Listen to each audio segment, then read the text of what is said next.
No sempre que anem a comprar un vi tenim la possibilitat de tastar-lo i molt menys encara rebent les indicacions de cata i d'elaboració dels mateixos responsables de cada celler.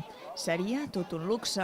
Un luxe, però, del que van poder gaudir les prop de 800 persones que aquest dissabte a la tarda van participar en la quarta festa dels vins catalans, organitzada per l'establiment manresà El Petit Celler. Han vingut 38 cellers, més que l'any passat, cada vegada anem augmentant, 38 cellers catalans, de 8 denominacions d'origen diferents de tot Catalunya.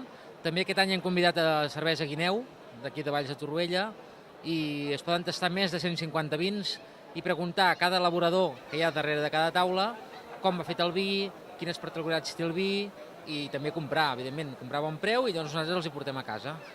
La festa ha permès conèixer les novetats de cada celler. S'han presentat les noves anyades i també noves varietats. En total s'han pogut tastar 25 vins totalment nous respecte a la festa de l'any anterior. Enguany, però, la festa dels vins ha servit per demostrar el bon moment que viu el vi del nostre país. El vi català actualment està clarament cap amunt. Per què? Doncs perquè, per una banda, ja tenim un tema polític, i per altra banda la gent també ha agafat molt més consciència del vi de proximitat i dels vins catalans i que som un país que som productors de vi, que fem molt bon vi i per tant jo et diria que de cada 3 persones que entren a la botiga 2 demanen vi català o compren vi català.